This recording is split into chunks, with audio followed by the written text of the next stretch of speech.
with an update on a major star and more. This is Wrestling Rambles. My name is John, and you're watching the Wrestling Report. Before we move on, make sure you subscribe to Wrestling Rambles with notifications on, and don't forget to like the video.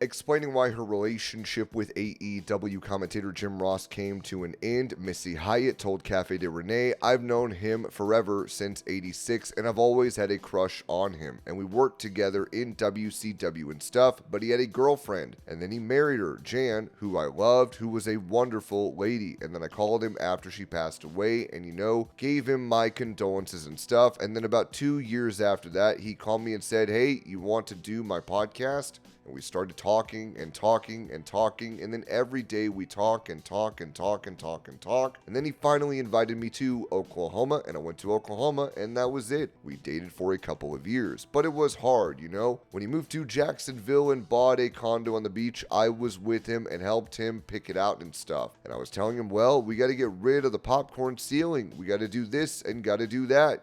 I thought I was going to get the redo it. Well, he got the lady that did the stadium for the Jaguars or whatever to do it and paid her like $350 an hour to, be the designer, and that hurt my feelings. And he didn't really want what I wanted because I want to get married again. I don't know why, but I do. I'm still young. I want to find my life partner, who I found, luckily, by accident.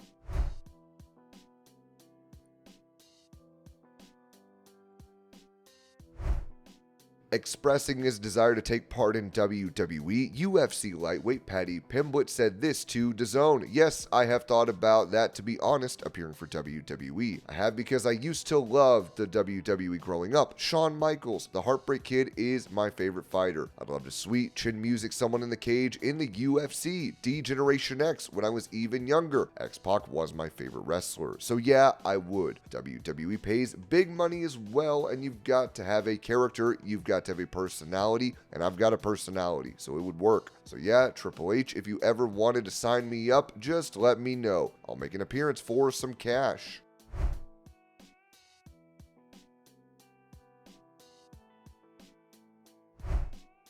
Going over the long-term planning of AEW, Booker T said this about it on his Hall of Fame podcast. "Who is going to AEW where they've had a long plan? From what I've been reading lately, it seems like Tony Khan is just letting these guys pretty much do whatever they want to do. He trusts the talent to go out and do the right thing. Come on. Do you think I could trust the guys in reality of wrestling to go out and do whatever they want to do on the show, and the show is going to come out the way we really need it to be? You think I can trust everybody to go out and not want to pick the microphone up every chance they get up, pick up a chair and hit someone with it, or jump off something throughout the whole show? Do you think I could trust the guys to do that? And I really feel like Tony Khan needs to get a rein on that thing and really stop producing a show from perspective to where get some help. Get some help. That's what he needs to do. Just like me, I need help. I can't do it alone. I need help. I think that's what Tony Khan needs more than anything."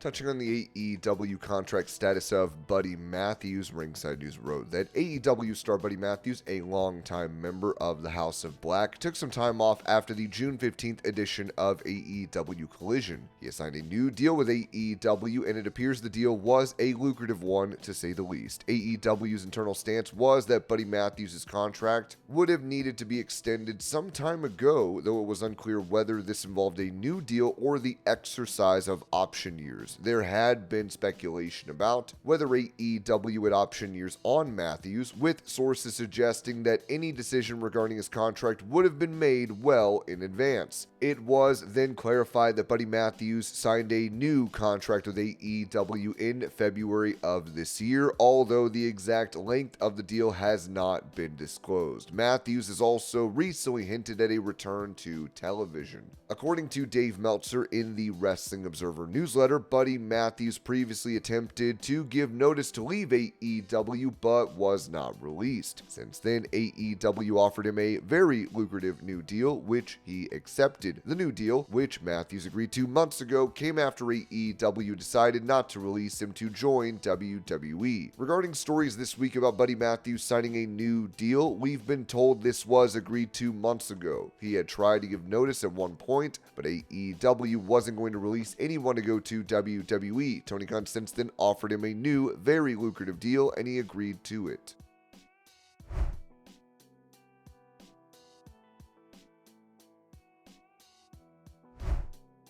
Speaking of contracts, this was said regarding WWE stars Bobby Lashley and MVP, who are said to be nearing expiration of their deals with a promotion. The Wrestling Observer newsletter reported that. One WWE source said that neither Bobby Lashley or MVP were offered new deals. Others have reported that Lashley was but turned it down, and they expected him to leave at this point.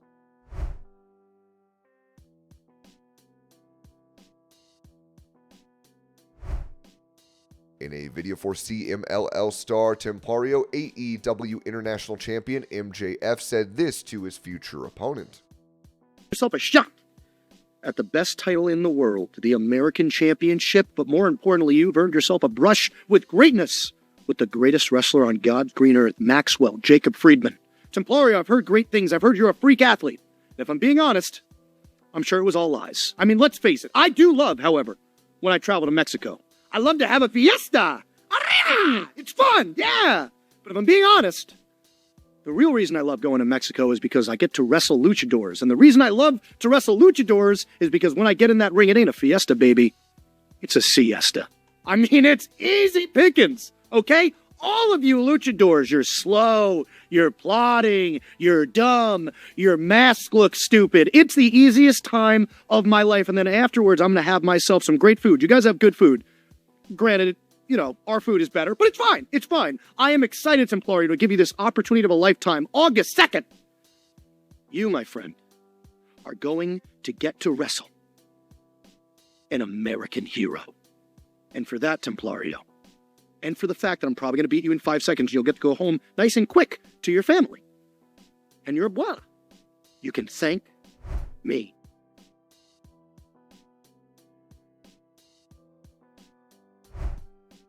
Talking about the state of AEW Dynamite, former WCW president Eric Bischoff noted on his 83 Weeks podcast, they may not ever succeed in ever getting 1 million viewers again. I got a lot of money on it. What could they possibly do now? If there's a massive change in vision and strategy and people involved in the creative process, then maybe there's always hope, but we both know how likely that is. So setting that aside, I'm looking at what they've got, what they've been, and the talent. I'm not talking about the talent in the ring, but the talent behind the camera. There is absolutely no reason to believe they'll ever hit 1 million again. They're going to be lucky to hit 800,000 again. We're going into fall in football and college football, and I don't think they'll have a hard time seeing 800,000. Like I said, maybe it'll start a chain reaction of creative vision or ideas, or just throw some other up against the wall. Something that doesn't involve blood and 300 high spots.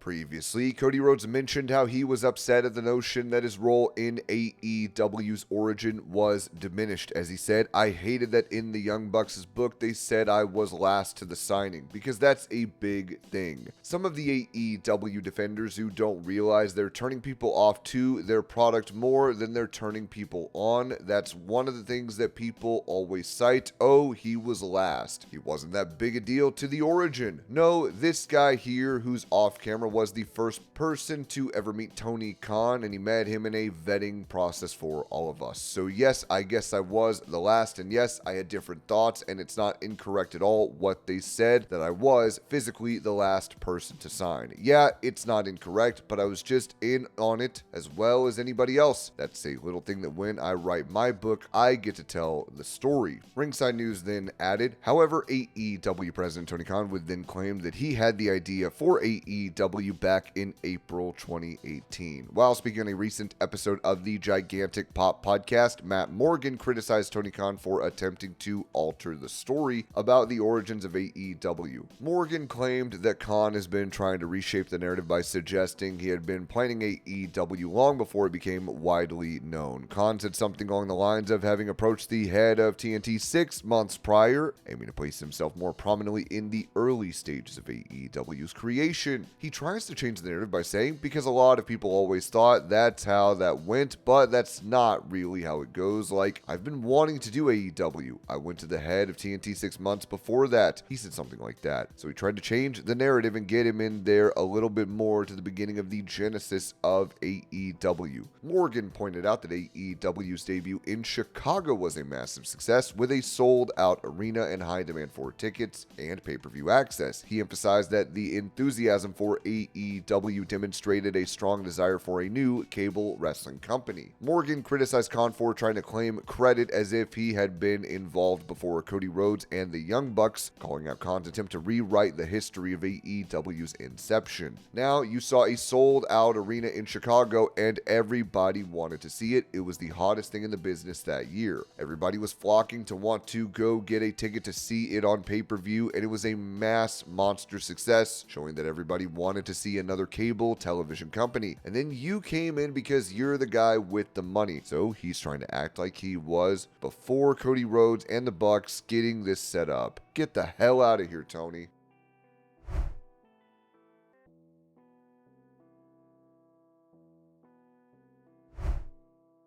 Mentioning his ongoing feud with the Wyatt 6 faction, Chad Gable said this to ABC 27. Yeah, they flipped the script on me here. I was the one doing the terrorizing for a few months there, and then they came out. The Wyatt 6, they're known as, they've been hunting me down for whatever reason I'm still trying to figure out. So I'm the target of their destruction. So what I've done in the meantime is use my smarts to recruit the Creed brothers to be by my side. There are a couple of new younger talents that are just incredible. I gotta have some backup because there's 6 of these Wyatts and they're creepy. They're monsters. They got a girl with them that's just after me every week and she's creeping me out. So I gotta find a way to deal with these guys. Man, because who knows when we get in the ring and have to finally throw down. I don't know what they're going to be bringing.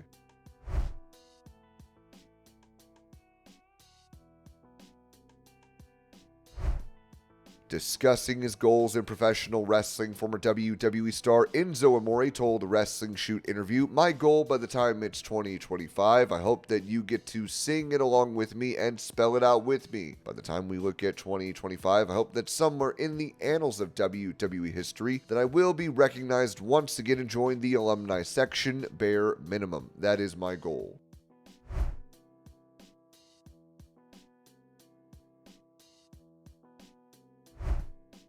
Giving his perspective on Mercedes Mone and her run with WWE, Jonathan Coachman noted on Reffin' It Up, "I saw Mercedes Mone do an interview, and by the way, I don't really want to insult her too much, but AEW people already hate me anyway, and she said that they gave her creative control. She said, when I'm on the movie set, when I want the private jet, Tony lets me use it whenever I want. Well, no wonder she didn't last in the WWE. Why would she ever get a private jet to use?" Which I don't believe to be true, but if he is that stupid, then that's on Tony Khan. But to say she's the biggest signing they've ever had and she's the best diva or whatever, she's terrible on the microphone. It takes 2 seconds to listen to her cut a promo, and the other day, Britt Baker just ran circles around her in their promo segment when Britt came back. Looked amazing, by the way. That's what a star looks like. You gotta be able to back it up with the arrogance, and Mercedes has never been able to do that in the WWE. I don't know why, Tony Khan, but hey, she made all the money. But now she's getting exposed because they're giving her her own mic segments every week, and it's not good. And that's why the crowd the other day told her to shut up. The crowd knows you got to be able to talk and work, and she can't talk, and that's why sometimes she comes on, I turn it off.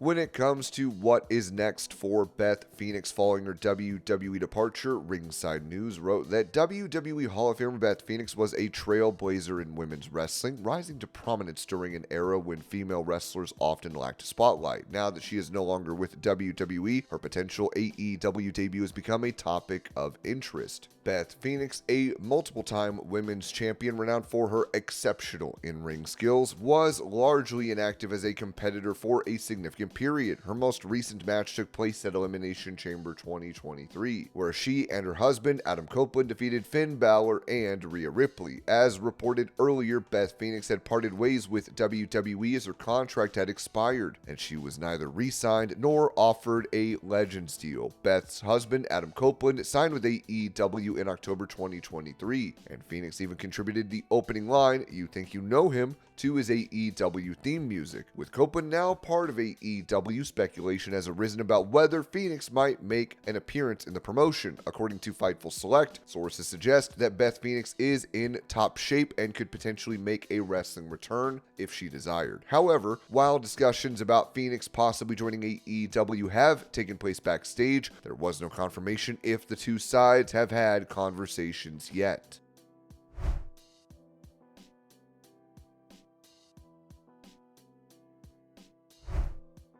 Addressing a potential induction into the WWE Hall of Fame, Jeff Hardy said this on Busted Open Radio. "For sure, man, when I denied it the first time, it didn't feel right going in there without Matt. I mean, I cried after that phone call. I was just thinking about all the really cool moments I've given to the pro wrestling world. I'm so proud of it, but it didn't feel right at all. So I just wanted to wait. If I did do this, I'm definitely doing that with Matt, you know? It'll be a Hardy Boys thing. I just want one ring. I don't want two rings."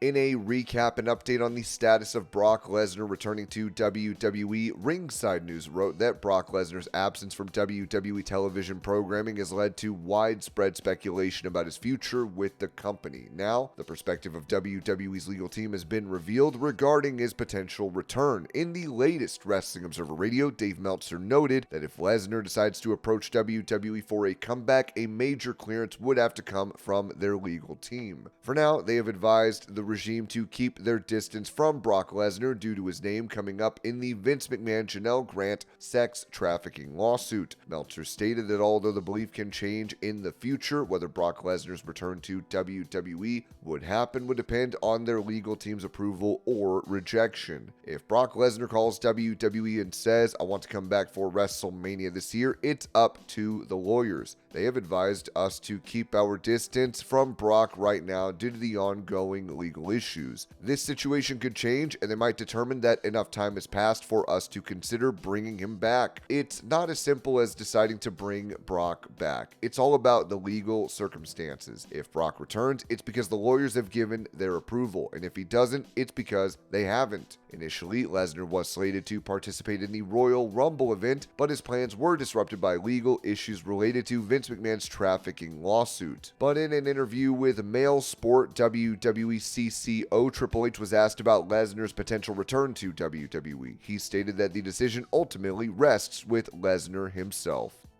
And this was your Pro Wrestling News Update. I hope you're all having a great day. Thank you so much for watching, and I will see y'all later.